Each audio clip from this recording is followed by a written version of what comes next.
সংবাদ সবাইকে স্বাগত জানাচ্ছি। আমি ফিরোজ তোহা। শুরুতেই সংবাদ শিরোনাম জানিয়ে দেব এই মুহূর্তে হাতে পাওয়া সর্বশেষ গুরুত্বপূর্ণ আপডেট। আন্তর্জাতিক সংবাদ।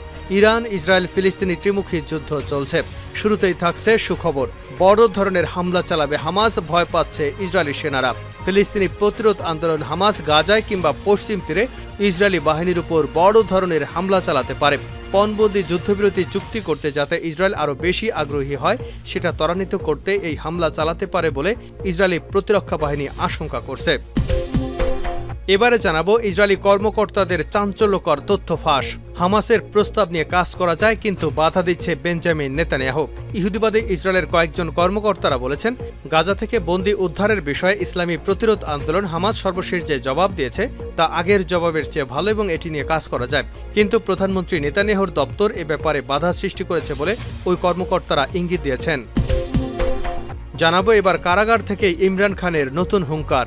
পাকিস্তানের সাবেক প্রধানমন্ত্রী ও তেহরিকে ইনসাফের প্রতিষ্ঠাতা ইমরান খান রাজনীতি এবং নির্বাচনে সরাসরি অংশগ্রহণ ঠেকাতে নানা রকম ফন্দি এঁটেছিল, বন্দি করে রেখেছিল কারাগারে। এরপরও তার জনপ্রিয়তার কোনো ভাটা পড়েনি। এবার কারাগার থেকেই নতুন হুঙ্কার দিয়েছেন ইমরান খান। কি হুঙ্কার দিলেন এ বিষয়ে থাকছে বিস্তারিত, সঙ্গে থাকুন। এদিকে সাবেক ইসরায়েলি সামরিক মুখপাত্রের দাবি, ইসরায়েলে অতর্কিত হামলায় নিহত ২৭। যুদ্ধবিরতি নিয়ে নতুন করে আশার আলো।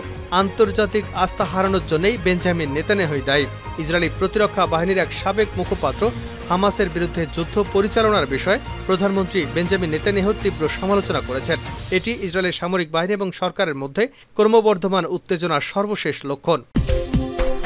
এবং সর্বশেষ জানাবো, ইউক্রেনে ধীরে ধীরে অগ্রসর হচ্ছে রুশ সেনারা। রাশিয়ার সশস্ত্র বাহিনীর প্রধান সামরিক রাজনৈতিক দপ্তরের ডেপুটি চিফ মেজর জেনারেল অপটি আলোদিনভ বলেছেন, রাশিয়ান বাহিনী বিশেষ সামরিক অভিযানের সমস্ত ক্ষেত্রে ধীরে ধীরে অগ্রসর হচ্ছে। এটি সমস্ত ক্ষেত্রে যে রাশিয়ান প্রতিরক্ষা মন্ত্রণালয়ের ইউনিটগুলি অগ্রসর হচ্ছে, শত্রুকে হামলা করছে এবং ধ্বংস করে দিচ্ছে, বলেন তিনি। এতক্ষণ শিরোনাম শুনছিলেন, এবার বিস্তারিত। প্রিয় দর্শক, আপনি যদি এই চ্যানেলে নতুন হয়ে থাকেন, ভিডিওটি দেখতে দেখতে চ্যানেলটি সাবস্ক্রাইব করে আমাদের সঙ্গে থাকুন। আর এই ভিডিও সম্পর্কে আপনি আপনার মূল্যবান মতামতটি কমেন্ট বক্সে জানিয়ে দিন। আর হ্যাঁ প্রিয় দর্শক, জানিয়ে দিন ভিডিওটি কোথা থেকে দেখছেন। বড় ধরনের হামলা চালাবে হামাস, ভয় পাচ্ছে ইসরায়েল। ফিলিস্তিনি প্রতিরোধ আন্দোলন হামাস গাজায় কিংবা পশ্চিম তীরে ইসরায়েলি বাহিনীর উপর বড় ধরনের হামলা চালাতে পারে। পণবন্দি যুদ্ধবিরতি চুক্তি করতে যাতে ইসরায়েল আরও বেশি আগ্রহী হয় সেটা ত্বরান্বিত করতে এই হামলা চালাতে পারে বলে ইসরায়েলি প্রতিরক্ষা বাহিনী আশঙ্কা করছে। হিব্রু মিডিয়া প্রকাশিত সূত্রবিহীন এক খবরে বলা হয়েছে, ইসরায়েলি বাহিনীর উপর হামলাটি হতে পারে গাজার ভেতরে, গাজার সীমান্তে কিংবা পশ্চিম তীরে। প্রতিবেদনটিতে বিস্তারিত বিবরণ দেওয়া হয়নি। এদিকে হামাস যুদ্ধবিরতির প্রস্তাবে ছাড় দেওয়ার প্রেক্ষাপটে মিশরীয় মধ্যস্থতাকারীরা যুক্তরাষ্ট্র এবং কাতারের নেতৃত্বাধীন আলোচনায় তাদের সম্পৃক্ততা বাড়াবে বলে ইসরায়েল চ্যানেল 12-এ প্রকাশিত এক প্রতিবেদনে বলা হয়েছে, যে কারণে যুদ্ধবিরতি সংশোধিত প্রস্তাব দিয়েছে হামাস। গাজা উপত্যকায় যুদ্ধবিরতির জন্য সংশোধিত প্রস্তাব দিয়েছে ফিলিস্তিনি প্রতিরোধ আন্দোলন হামাস। নতুন প্রস্তাবে স্থায়ী যুদ্ধবিরতি এবং ইসরায়েলি সেনা প্রত্যাহারের ব্যাপারে অটল থেকেও বেশ নমনীয়তা প্রদর্শন করেছে ইসরায়েল। ইসরায়েলের দেওয়া এবং মার্কিন প্রেসিডেন্ট জো বাইডেনের উত্থাপিত যুদ্ধবিরতির প্রস্তাবের প্রতি হামাস ইতিবাচক বলে অভিমত প্রকাশ করলেও দাবি জানায় যে শুরুতেই ইসরায়েলকে নিশ্চয়তা দিতে হবে যে যুদ্ধবিরতি কার্যকর হবার পর ইসরায়েল আর যুদ্ধ শুরু করবে না। এ ব্যাপারে তারা অটল ছিল, তবে ওই অবস্থা থেকে তারা এখন সরে এসেছে।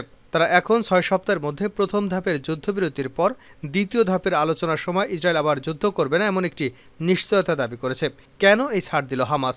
হামাসের প্রতিনিধি এবিকে বলেন, তারা মধ্যস্থতাকারীদের কাছ থেকে মৌখিক প্রতিশ্রুতি এবং নিশ্চয়তা পেয়েছে যে যুদ্ধ আর শুরু হবে না এবং স্থায়ী যুদ্ধবিরতিতে না পৌঁছা পর্যন্ত আলোচনা চলতেই থাকবে। হামাসের এই প্রতিনিধি এপিকে বলেন, আমরা এখন কাগজপত্রে এসব নিশ্চয়তা চাই। হামাসের প্রস্তাব নিয়ে কাজ করা যায়, কিন্তু বাধা দিচ্ছে প্রধানমন্ত্রী বেঞ্জামিন নেতানিয়াহু। ইহুদিবাদী ইসরায়েলের কয়েকজন কর্মকর্তারা বলেছেন, গাজা থেকে বন্দী উদ্ধারের বিষয়ে ইসলামী প্রতিরোধ আন্দোলন হামাস সর্বশেষ যে জবাব দিয়েছে তা আগের জবাবের চেয়ে ভালো এবং এটি নিয়ে কাজ করা যায়। কিন্তু প্রধানমন্ত্রীর দপ্তর এ ব্যাপারে বাধা সৃষ্টি করেছে বলে ওই কর্মকর্তা ইঙ্গিত দিয়েছেন। ইসরায়েলি কর্মকর্তা জানিয়েছে, হামাসের কাছ থেকে পাওয়া জবাবের পরেও নেতানিয়াহুর দপ্তর এ ব্যাপারে বিবৃতি জারি করতে কয়েক ঘন্টা দেরি করে।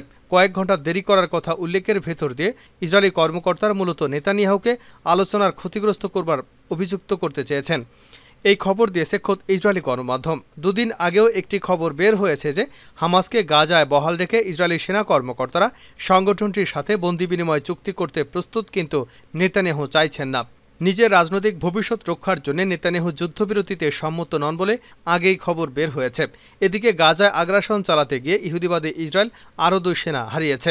নিহত 2 সেনা ক্যাপ্টেন পদমর্যাদার এবং এর মধ্যে একজন 7ম আর্মড ব্রিগেডের টিম কমান্ডার ছিলেন। ইসরায়েলের এই 2 সেনার মৃত্যুর মধ্য দিয়ে গাজায় নিহত সেনার সংখ্যা দাঁড়ালো 324। তবে হামাস বলছে ইহুদিবাদী ইসরায়েলের নিহত সেনার সংখ্যা এর চেয়ে অনেক বেশি। কারাগার থেকে ইমরান খানের নতুন হুঙ্কার। পাকিস্তানের সাবেক প্রধানমন্ত্রী ও তেহরিক ইনসাফের প্রতিষ্ঠাতা ইমরান খান রাজনীতি এবং নির্বাচনের সরাসরি অংশগ্রহণ ঠেকাতে করা হয়েছিল নানা ফন্দি। বর্তমানে বন্দী রয়েছেন কারাগারে। এসব পদক্ষেপের পরও তার জনপ্রিয়তায় কোনো ভাটা পড়েনি। এবার কারাগার থেকে নতুন হুঙ্কার দিয়েছেন ইমরান খান। শনিবার পাকিস্তানের সংবাদ মাধ্যম ডনের এক প্রতিবেদনে এ তথ্য জানানো হয়েছে। জানা গেছে, ন্যায় বিচার না পেলে অনশনের পথ বেছে নেওয়ার হুমকি দিয়েছেন ইমরান। শুক্রবার একটি দুর্নীতির মামলায় শুনানিতে অংশ নেবার পর সাংবাদিকদের সঙ্গে আলাপকালে তিনি এমন হুঙ্কার দিয়েছেন। তিনি বলেন, পছন্দ বা অপছন্দের ভিত্তিতে তার বিরুদ্ধে করা মামলাগুলোর বিষয়ে সিদ্ধান্ত নেওয়া যাবে না, কেননা দেশের সব নাগরিকের অধিকার সমান। ফলে ন্যায় বিচার না পেলে অনশন শুরু করতে পারেন বলে জানিয়েছেন তিনি। পাকিস্তানের সাবেক এই প্রধানমন্ত্রী একাধিক মামলায় সাজাপ্রাপ্ত হয়ে আদিয়ালা কারাগারে বন্দী রয়েছেন। দেশটির সামরিক বাহিনীর ঊর্ধ্বতন কর্মকর্তারা এই কারাগারে নিয়ন্ত্রণ করছেন বলে অভিযোগ করেছেন তিনি। তার দাবি, কারাপ্রধান তাদের নির্দেশে কাজ করেন, ফলে তাদের নেতাকর্মীদের সঙ্গেও দেখা করতে দেওয়া হচ্ছে না। কারাগার নিয়ে প্রায়ই তিনি অভিযোগ করে আসছেন ইমরান খান। সম্প্রতি দলের নেতাকর্মীদের অভ্যন্তরীণ বিরোধ নিয়ে তার সঙ্গে কারাগারে দেখা করতে চেয়েছিলেন। অভিযোগ রয়েছে, ইমরান খানের সঙ্গে সাক্ষাতের জন্য তাদের প্রায় 3 ঘন্টা অপেক্ষা করতে হয়েছিল। এজন্য সামরিক কর্মকর্তাদের দুষছেন তারা।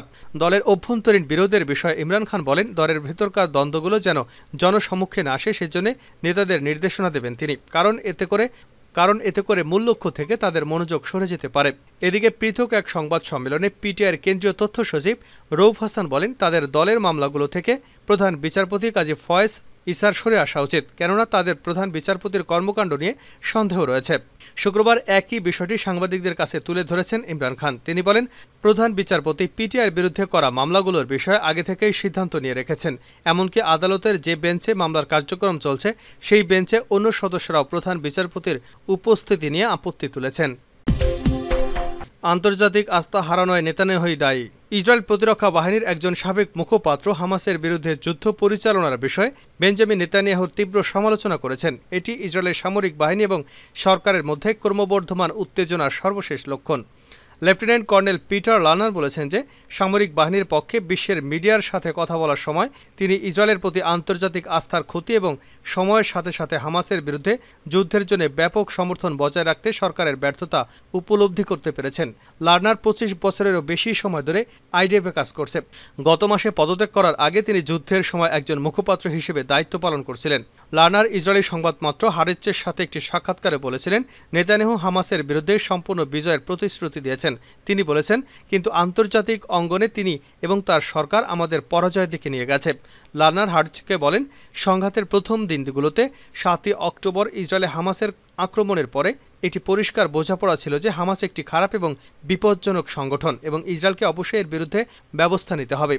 সেই সদিচ্ছা দ্রুত নষ্ট হয়ে যায়। তিনি বলেন, আংশিকভাবে ফিলিস্তিনি বেসামরিক নাগরিকদের অনিবার্য দুর্ভোগের কারণে আইডিএফ গাজা স্থল আক্রমণ শুরু করেছিল। তবে তিনি সরকারকেও দোষারোপ করে বলেন, আমরা 2 ফ্রন্টে লড়াই করছি, এমন 9 মাস পরেও যুদ্ধের জন্য কোনো রাজনৈতিক কৌশল নেই। লার্নারের মন্তব্যে নেতানিয়াহু এবং ইসরায়েলি সামরিক নেতৃত্বের মধ্যে উত্তেজনার একাধিক বিবরণ অনুসরণ করেন। ইসরায়েলের অতর্কিত হামলায় নিহত 27। ফিলিস্তিনের সশস্ত্র গোষ্ঠী হামাস নিয়ন্ত্রিত গাজার কেন্দ্রে উত্তরাঞ্চলে ব্যাপক হামলা চালিয়েছে ইসরায়েলি বাহিনী। এতে অন্তত 11 ফিলিস্তিনি নিহত হয়েছে। স্থানীয় সময় শনিবার ভোরে এই হামলা চালানো হয় বলে ওয়াফা নিউজ এজেন্সির প্রতিবেদনে বলা হয়েছে। ওয়াফার বরাত দিয়ে কাতার ভিত্তিক সংবাদ মাধ্যম আল জাজিরা বলছে, ইসরায়েলি বাহিনী কেন্দ্রীয় গাজার পাশে মাগাজি ও নুসিরাত শরণার্থী শিবিরে একটি বাড়ি এবং ইউএনআরডব্লিউ এর গোদামে বোমা হামলা চালিয়েছে। এতে অন্তত 9 জন নিহত হয়েছেন। যুদ্ধবিরতি নিয়ে নতুন আশার আলো। গাজায় যুদ্ধবিরতি নিয়ে নতুন করে আশাবাদ দেখছে দুই দেশ। যুদ্ধবিরতির শর্ত নিয়ে ফিলিস্তিনের স্বাধীনতাকামী সংগঠন হামাসে দেওয়া নতুন প্রস্তাব এবং এ নিয়ে ইসরায়েলের গোয়েন্দা সংস্থা মোসাদের প্রধান ডেভিড বার্নিয়া কাতার সফর যুদ্ধবিরতির সম্ভাব্য চুক্তির ক্ষেত্রে বড় অগ্রগতি হিসেবে বিবেচনা করা হচ্ছে। শুক্রবার ডেভিড বার্নিয়া কাতারের প্রধানমন্ত্রী মোহাম্মদ বিন আব্দুল রহমান আল থানির সঙ্গে যুদ্ধবিরতির আলোচনার জন্য দোহা সফর করেন। ইউক্রেনে ধীরে ধীরে অগ্রসর হচ্ছে রুশ সেনারা।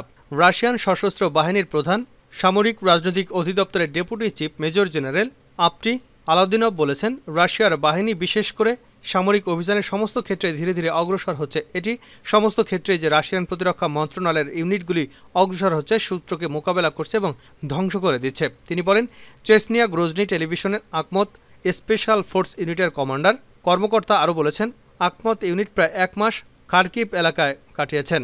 বোলোচানস্কে বিভিন্ন রাশিয়ান ইউনিটের যৌথ আক্রমণ অভিযানের জন্য ধন্যবাদ।